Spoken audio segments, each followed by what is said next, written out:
Assalamualaikum warahmatullahi wabarakatuh. Selamat pagi. Saya Sinta Lestari dari Sekolah Tinggi Ilmu Ekonomi Bina Karya Kediri akan membahas mengenai bank syariah. Mengapa keuangan syariah lebih maju di London, Inggris dibandingkan Indonesia sendiri? Jadi, karena pemahaman masyarakat Indonesia yang minim atas keuangan syariah, kurang memacu perkembangan industri tersebut.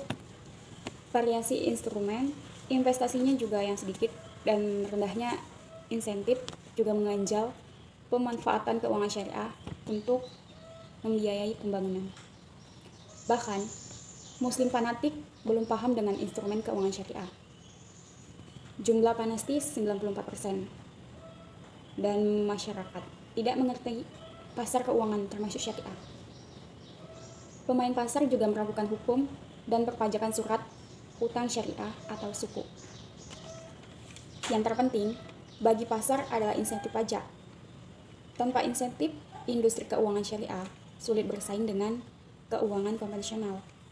Dan kenapa London, Inggris ramai orang belajar Islamic Finance?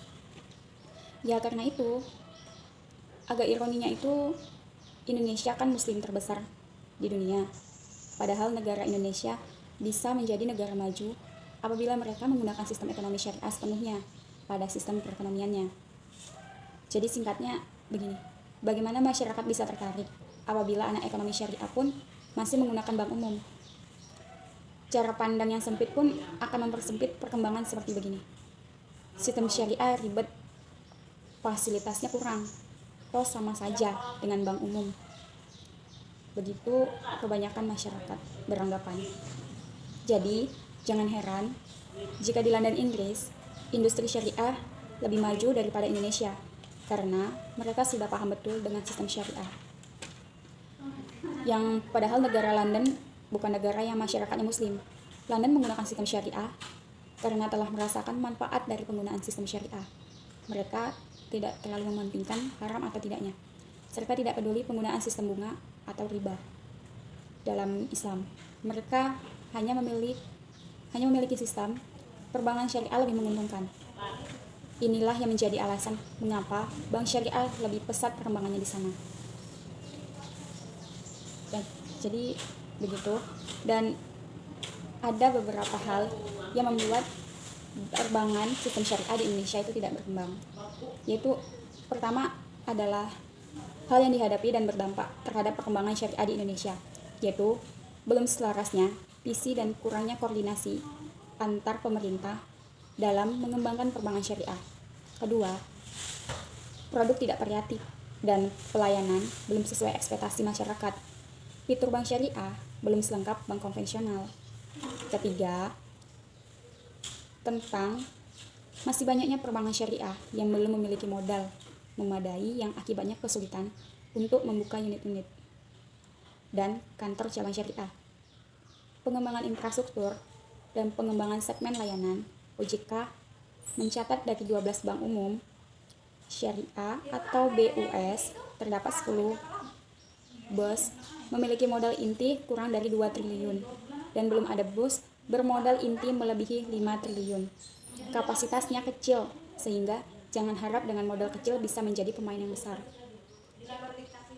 Jadi itu mengapa perbankan ekonomi syariah di negara London, Inggris lebih berkembang dibandingkan di Indonesia sendiri.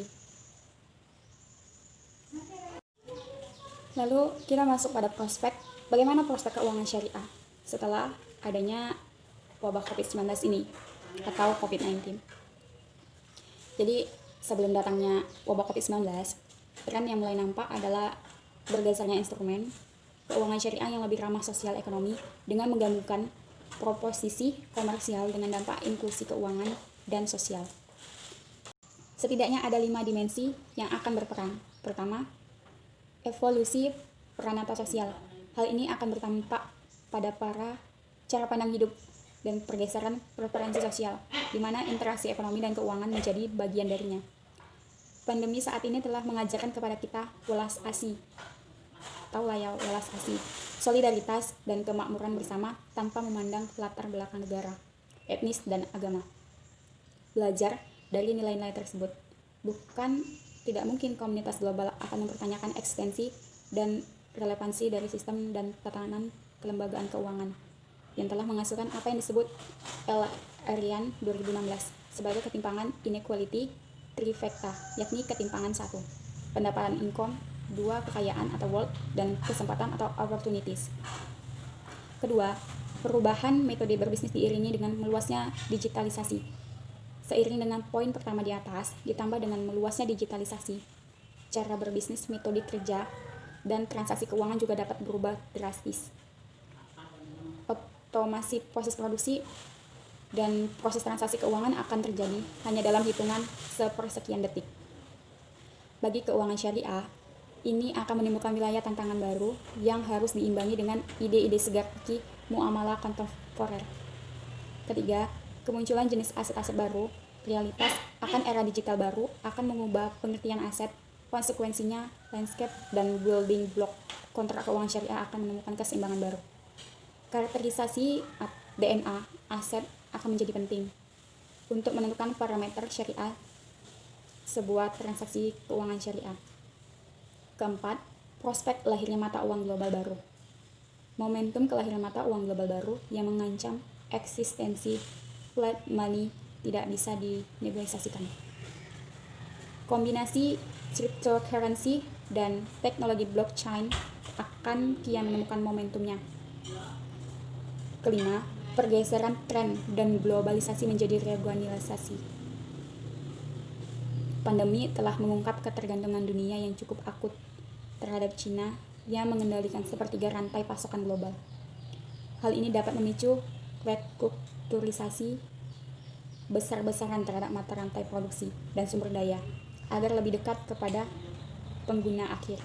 Perusahaan juga akan lebih terpacu untuk melokalkan atau membuat reorganisasi rantai pasokan mereka dalam konteks keuangan syariah dan pengembangan industri halal.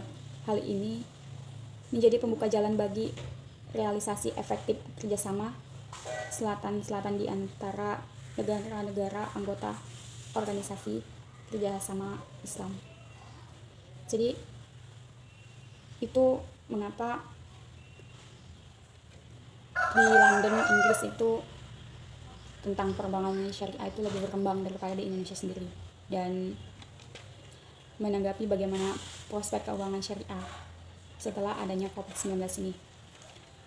Dengan adanya COVID-19 ini, kita jadi lebih belajar gitu ya, untuk lebih berhati-hati dan terus jaga kesehatan. Sekian dari saya, Senda Lestari.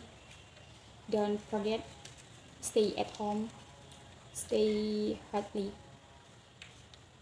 jaga kesehatan selalu, dan sampai bertemu kembali. Assalamualaikum warahmatullahi wabarakatuh. Selamat pagi.